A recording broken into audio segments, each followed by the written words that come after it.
Caimán postruso. El caimán postruso, cachirre, dirin, cachirre negro, yacaré coroa, yacaré curúa, yacaré tinga, caimán morichalero, caimán piraña, caimán llanira o caimán de frente lisa. Su taxonomía y etimología es la siguiente.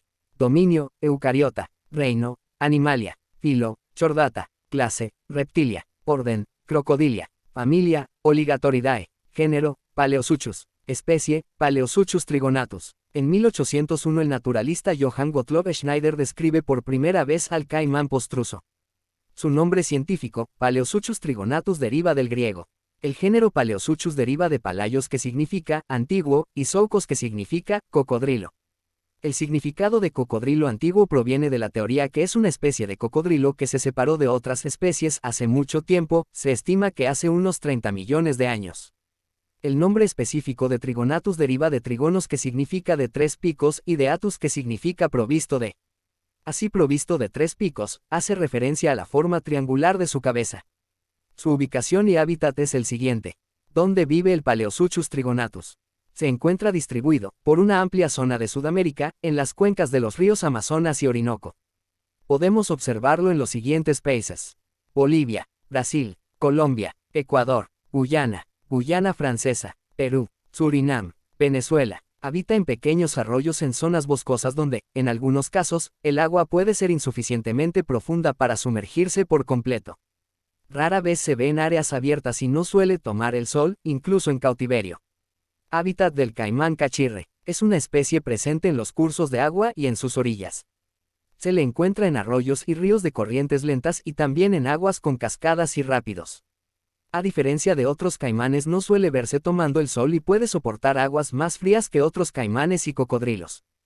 Su hábitat se encuentra situado en las regiones tropicales, caracterizadas por bosques densos y selvas. Es una especie que puede alejarse del agua y lo podemos ver en los bosques ribereños o en bosques inundados. Como es el caimán postruso. El Paleosuchus trigonatus es una especie de caimán de reducidas dimensiones, es la segunda especie más pequeña del mundo, la más pequeña es el caimán enano de Cuvier. Los ejemplares adultos machos no superan los 2 metros y 30 centímetros, siendo las hembras de menor tamaño. Todo su cuerpo está recubierto de escamas con osteodermos muy pronunciados. Las escamas grandes y duras son una adaptación perfecta para la vida en la tierra. Su reducido tamaño y la presencia de los escudos óseos, osteodermos, le ha librado de ser cazado para ser utilizado en la industria del cuero. Su cabeza es triangular y, a diferencia de otros caimanes, tiene la frente lisa y no tiene una protuberancia ósea entre los ojos. Tiene una cola musculosa y potente que le sirve para nadar. Esta cola es más pequeña, en relación a su cuerpo, en comparación a otras especies de caimanes, y está provista de 2 filas de escudos con una fuerte osificación. ¿Cuál es el comportamiento y ecología del caimán cachirre? Es una especie solitaria y únicamente tiene vida social en la temporada de apareamiento y reproducción. También es destacable su carácter territorial. Puede llegar a patrullar y custodiar un territorio de hasta 1000 metros a lo largo de ríos y arroyos. Existen pocos datos, pero se ha observado que las hembras tienen una área de distribución más pequeña. Su hábitat se solapa con el Paleosuchus palpebrosus, pero no existen datos sobre cómo interactúan las dos especies. En ocasiones se los ha observado escondidos entre troncos a más de 100 metros.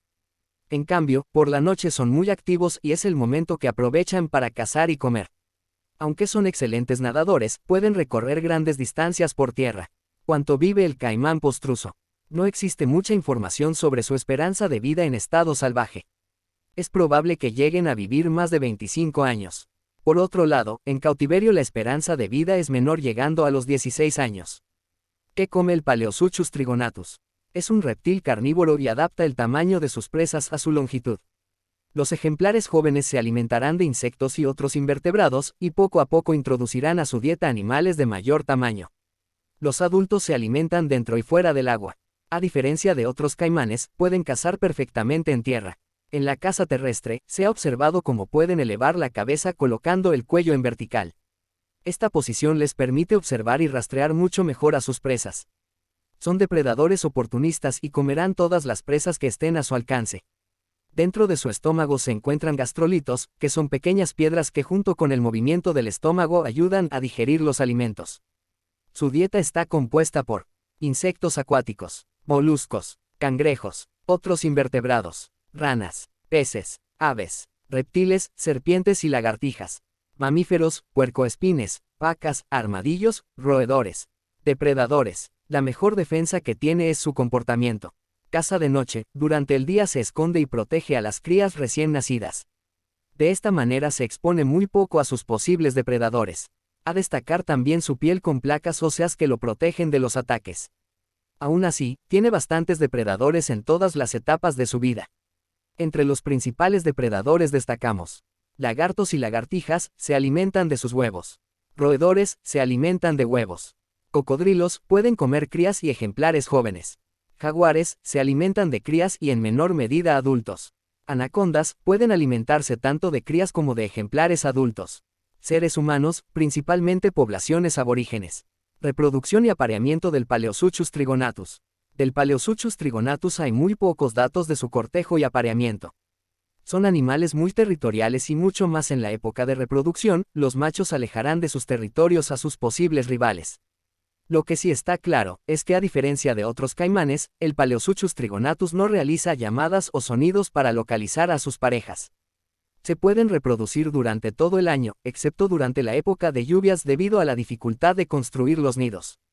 Las hembras antes de construir un nido nuevo intentarán reconstruir alguno de años anteriores. Los nidos, en forma de montículo, se confeccionan con restos vegetales y barro. En esta especie se ha observado como es muy habitual situar los nidos cerca de termiteros o incluso dentro. El calor que generan las termitas sirve para incubar los huevos y mantener una temperatura estable. Es la única especie de cocodrilo que construye sus nidos cerca de termiteros. Por otro lado, el caimán postruso construye sus nidos en zonas con poca luz solar directa y es por ello que el calor de las termitas o el calor que genera la materia vegetal en descomposición ayuda en la incubación de los huevos. Una vez el nido está terminado, la hembra pondrá entre 10 a 20 huevos en la fase final de la estación seca. Las hembras no realizan puestas todos los años y es habitual que después de cada puesta la hembra esté un año de reposo. Los huevos pueden estar incubándose más de 115 días y su eclosión suele coincidir después del inicio de las lluvias anuales. Antes de salir del nido, las crías harán llamadas de aviso para que las hembras se acerquen al nido. Durante la incubación es habitual que las raíces de las plantas crezcan alrededor de los huevos. Las hembras al oír la llamada de las crías, aparte de acudir para ofrecer protección, también ayudarán a romper la cáscara de los huevos. Las crías van abandonado el nido donde nacieron a partir del día 21 de la eclosión. Pasados los 50 días las crías suelen estar lejos del lugar de nacimiento e inician una vida en solitario. En la mayoría de especies de cocodrilos y reptiles el sexo de las futuras crías viene determinado por la temperatura de incubación de los huevos. En esta especie no hay muchos datos para afirmar que se cumpla el mismo patrón. Con los datos actuales, sí que podemos afirmar que la temperatura de incubación varía de 28 a 32 grados Celsius y que el periodo de incubación es mucho más largo que en otras especies. Los pocos casos de ataques a humanos han sido a causa de entrar en conflicto con huevos o crías recién nacidas. ¿Cuáles son sus principales amenazas? No es un animal que preocupe su conservación y las poblaciones salvajes son numerosas. Aún así existe una serie de amenazas sobre la especie. La destrucción y contaminación de su hábitat es causada por las actividades mineras. Por el momento es todo de mi parte. Lo invito a ver nuestros otros videos en su canal, Cocodrilos en Guadalajara. En la plataforma de YouTube.